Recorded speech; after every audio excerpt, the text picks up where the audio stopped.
Smart city के अधिकारी सहारनपुर में विकास के बड़े बड़े दावे कर रहे हैं, लेकिन धरातल पर अगर नजर दौड़ाई जाए तो बिल्कुल स्थिति विपरीत है।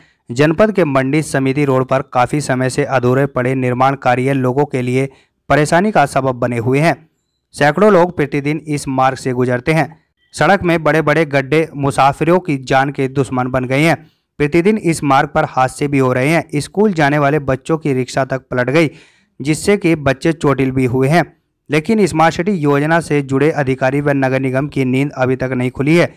जनपद के मंडी समिति रोड पर स्मार्ट सिटी योजना के अंतर्गत विकास कार्य चल रहा है, लेकिन गत 3 वर्ष से इस मार्ग पर निर्माण कार्य अधूरा पड़ा हुआ है, जिसका खामियाजा इस मार्ग से गुजरने वाले लोगों को भुगतना पड़ रहा है। इस मार्ग पर पानी के पाइपलाइन बिछाने के लिए खुदाई हुई थी, तब से इस रोड का निर्माण कार्य अधूरा पड़ा है। नगर निगम व स्मार्ट सिटी योजना से जुड़े अधिकारियों की उदासीनता ने क्षेत्र के लोगों व दुकानदारों की परेशानी बढ़ा रखी है। रोजाना इस मार्ग पर ट्रैक्टर ट्रॉली, कार व ई रिक्शा पलटती रहती हैं, जिसके कारण लोग चोटिल होते हैं। शिकायत करने के बाद भी अधिकारी सुनवाई नहीं कर रहे हैं। क्षेत्र के निवासी मोहम्मद शोएब ने बताया कि पिछले 3 वर्षों से यह सड़क मार्ग उखड़ा पड़ा हुआ है। उसमें बड़े बड़े गड्ढे हो गए हैं, जिनसे रोज हादसों में लोग घायल हो रहे हैं। आपका नाम? मोहम्मद शोएब। शोएब जी, ये कौन सा एरिया पड़ता है? ये मंडी समिति रोड ईदगाह गेट के ठीक सामने पड़ता है। अच्छा, जैसे यहाँ पे देखने को मिल रहा है सड़कें बहुत ज्यादा खराब है, इसके क्या कारण है? सड़कें यानी यहाँ पे इतनी खराब है कि रोज आना यानी यहाँ पे एक हादसा होता है, कोई ना कोई हादसा यहाँ पे होता है। ये सामने वाला रोड है, यहाँ पे यानी कल 2 गाड़ी पलटी थी, इससे पहले 2 गाड़ी पलटी थी, कल यहाँ पे ई रिक्शा पलटा, और रोज आना कोई ना कोई हादसा होता रहता है। रोज आना हम यहाँ से न किसी को उठाते हैं और साइड में बिठाते हैं, और मामला इतने खराब है कि सड़क यानी हम धूल मिट्टी में डस्ट इतनी है कि हमारे यानी गले में इन्फेक्शन तक हो चुका है यहाँ पे। अच्छा, ये लगभग रोड जो थी कब से ऐसी इसी हालात में है? इस हालात में ये रोड जो है लगभग 3 साल से है। 3 साल से। और इसका निर्माण भी इस पे देख सकते हैं, निर्माण करवाया गया, क्या रहा है? निर्माण होने के बाद यानी ये रोड इसके सही हो चुका था, लेकिन उसके बाद दोबारा फिर यानी निर्माण हुआ था, पाइपलाइन डली। पाइपलाइन डलने के बाद हुआ क्या है कि उसके बाद भी दोबारा फिर इसको खोदा गया, और ऐसे ही दोबारा फिर खोल के दोबारा फिर बंद किया गया, लेकिन काम इसके अंदर कुछ नहीं हो पा रहा है। समझ में एक बात नहीं आ रही है कि ये यहाँ पे जो काम करने वाले हैंगे, ठीक है, अधिकारी लोग जो है अपना काम पूरा करते हैं, उनको बार बार प्रेशर देते हैं, लेकिन जो यहाँ के ठेकेदार हैं वो सबसे ज्यादा काम बिल्कुल नहीं करना चाह रहे हैं। तो आपने किससे शिकायत भी करी? शिकायत हमने इस चीज की यानी काफी जनों से की है। एक बार नगर पालिका भी गए थे, हम वहाँ पे शिकायत की है, बल्कि एक नगर पालिका के हमारे पास यानी ये आपके स्मार्ट सिटी के इंजीनियर हैं, वो मेरे पास बाइक सही कराते हैं। मैंने उनको भी बोला था, वो बोले कि हाँ इसके लिए यानी मैं खुद बार बार वहाँ पे रिक्वेस्ट कर रहा हूँ और बार बार बोल रहा हूँ, लेकिन फिर भी शुरुआत नहीं कर पा रहे हैं।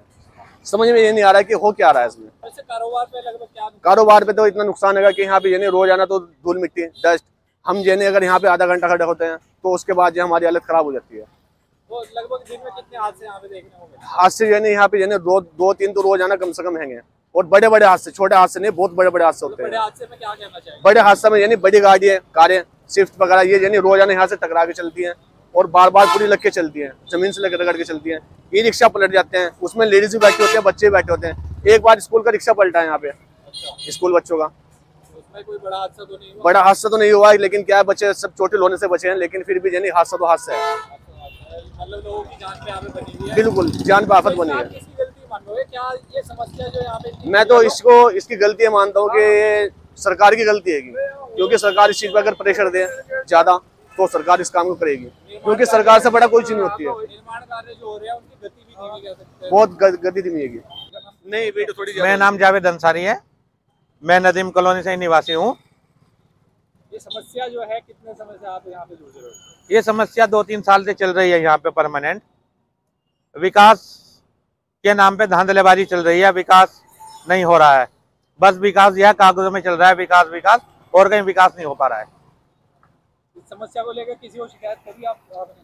क्षेत्रवासी नगर निगम में गए थे, लेकिन उसके बाद भी कोई संज्ञान में मामला नहीं लिया गया। अभी ईद से पहले यहाँ से ये खुदाई शुरू की गई थी, हमने सोचा शायद रोड बनेगा, लेकिन खोदा और ईद के बाद फिर उसको दोबारा ऐसे ही बंद कर दिया गया, अधूरा ही छोड़ दिया। रात भी यहाँ पे ट्रैक्टर ट्रॉली पलटी हुई थी, सुबह तक वो ऐसे ही पलटी हुई थी, सुबह किसी टाइम वो ठीक हुई होगी। ये जो मार्ग है आपका लगभग कितने रास्ते को जोड़ता है? कितनी आबादी यहाँ पे है जो इससे गुजरती है? ये इस रोड का इस शहर का सबसे हैवी रास्ता है। यहाँ पे सबसे ज्यादा ट्रैफिक है। मंडी समिति इस पे आएगा, सब्जी मंडी इस पे आएगा, अनाज मंडी इस पे आएगा, और आपका लक्कड़ मंडी इस पे आएगा। इधर से जो फिर ससावा हाईवे से निकलता है, भेड़ रोड इससे निकलते हैं, अम्बाला रोड इससे निकलते हैं, ये यहाँ का सबसे हैवी रोड है और इस पे हैवी रोड होने के बाद सबसे ज़्यादा ट्रैफिक इसी रोड पे है। मेरा मानना था कि आपका अम्बाला रोड इतना ट्रैफिक में नहीं है जितना ये हमारा रोड ट्रैफिक में है। कितना ट्रैफिक, इसमें कितने आदमी निकलते होंगे लगभग दिन में? इसमें तो लगभग लाखों के हिसाब से निकलते हैं, लाखों के हिसाब से निकलते होंगे इसमें। इसका ट्रैफिक लाखों का है, लाखों का है ट्रैफिक, गाड़ियों के लिए हजारों की तादाद में। बिल्कुल जान तो बनी है। ये तो आज थोड़ी सी धूप निकली है जो सूख गया है, नहीं तो इतना खराब था कि टू व्हीलर चलाते हुए तो यहाँ पे डर लगता है हमें।